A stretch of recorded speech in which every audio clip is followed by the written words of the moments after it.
Hello, Pulp Hounds. So I bought a book that I really want to destroy, and I do think, quite honestly, if you buy this book, you will want to destroy it also. Now, I don't think you should destroy books.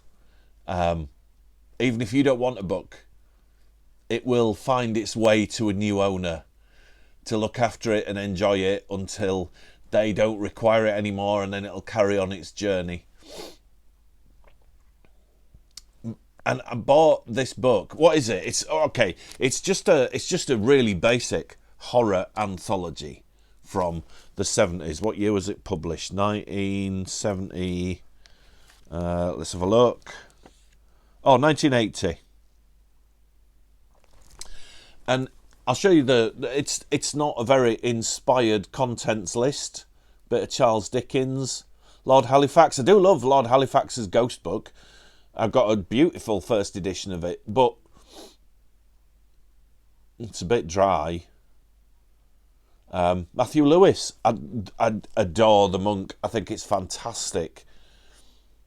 But again, it's not, The Monkey's Paw. It's a wonderful story, but we've all read it loads. It's been anthologised. There's nothing in here, really, that I'm like, wow. So the book itself is called Echoes of Terror. And I picked it up really, really cheap. I got it online. I was just hunting for vintage hardback ghost and horror anthologies. And I spotted it.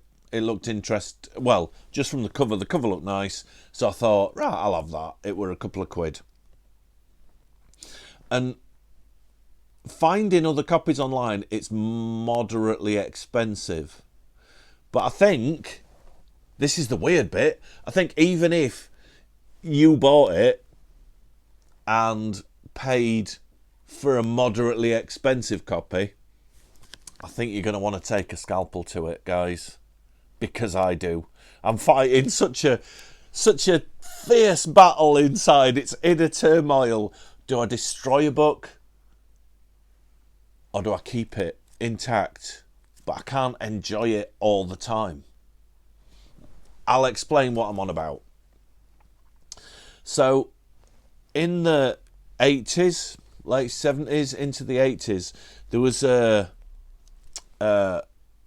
spate of books that came out that were fiction, but also had beautiful illustrations in. You can see where I'm going with this.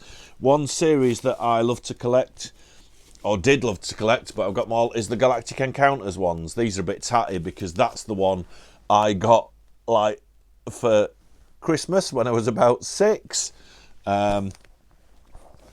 There's a few others, Fantastic Planet and Space Patrol and Star Quest, and they've got really beautiful recreations of paperback covers in them, but that's where the spine is, so these have stayed intact. But Echoes of Terror is very different. Echoes of Terror has fantastically good quality pages, and I'm sure, yeah, that's a excuse me, that I'm getting excited, aren't I? That's a Panther Lovecraft. That's one of the Chetwynd Hayes ones, isn't it? One of his collections. It's full of fantastic and beautiful illustrations, and it's book covers without any of the text or anything like that, on thick, good quality paper, perfect for slitting gently down the spine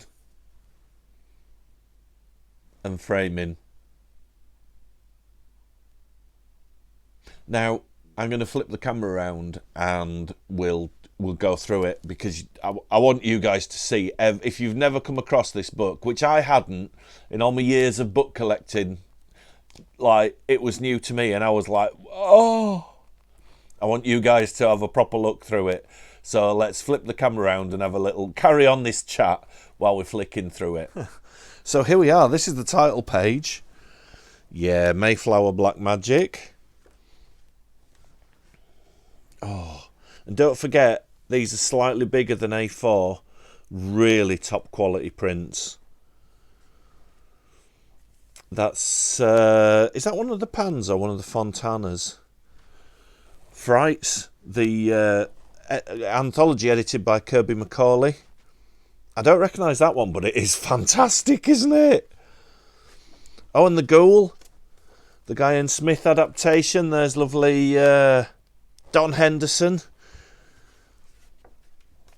I don't know that one, but it's very beautiful.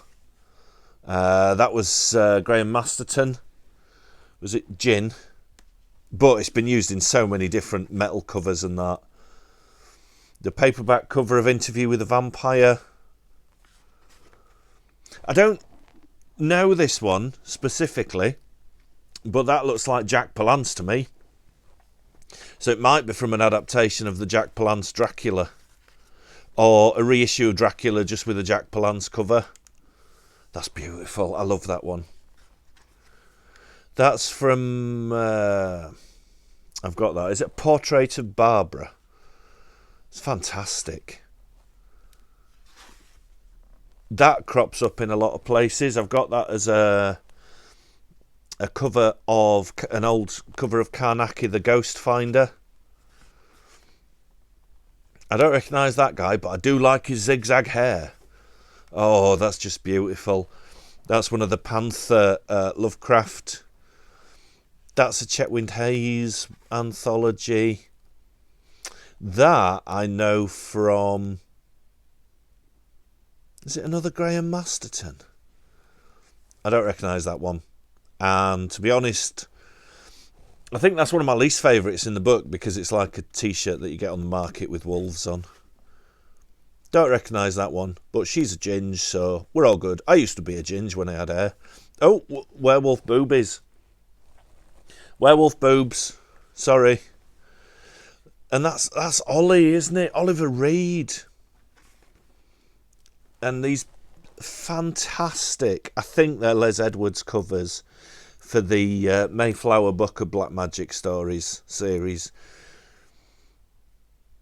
That's one of the ones I want framed. It's so fantastic. Some ladies. That's gorgeous. Genuinely love that one. It'd make a bit of a cheesy tattoo, but it'd look awesome. Look at him. That's from... I've got it up there, actually. Witchcraft in Britain. I think it was a Sphere book. I think I just kicked the camera. No, it was a tandem.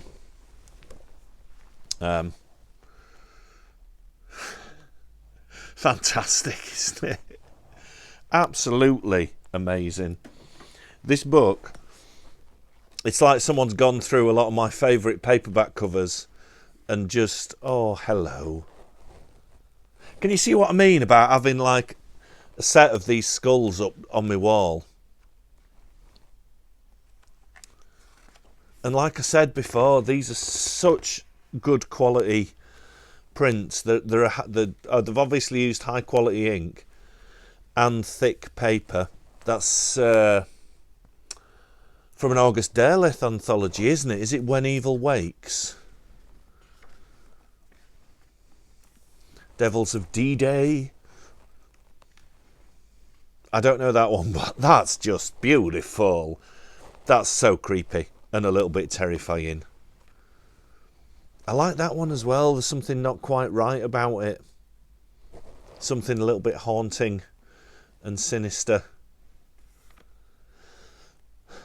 I don't know what that's from, but it looks kind of cool with the bloody fingerprints on the letter. Something's gone down there that's not good. Ace of Spades. Not the best skull I've ever seen, but it's still fantastic. And you can see where, on these, you can see where room was left for the title and the author. Oh, so yeah. I've got I've got weird stuff on my walls downstairs. I've got a death mask of John Merrick and a zebra and taxidermy and skulls and weird shit. And in my bedroom, I've got all my original movie posters on the walls, like the original Django, Killer Nun, George Romero stuff.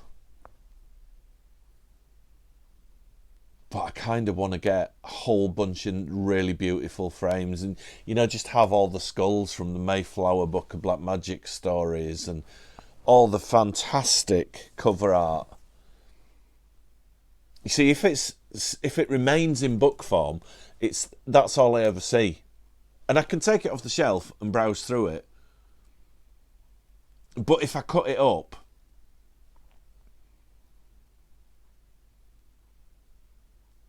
I can enjoy it every time I walk past it. I could fill my hall and my staircase. Oh, I don't know. Anyway, for now, until I've made a firm decision, it stays in book form. But I'm really tempted. What would you do? I did chat to my very good and wonderful friend Mark, and he was like, he was so upset, I think, that I was considering destroying a book. And I think he said, mate, that means there's going to be one fewer copies left. And that's a terrible thing. And I think he might be right.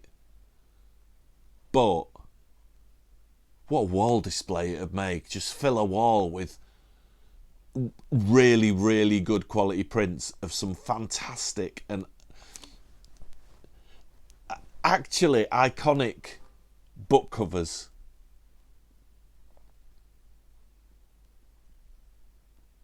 I don't know.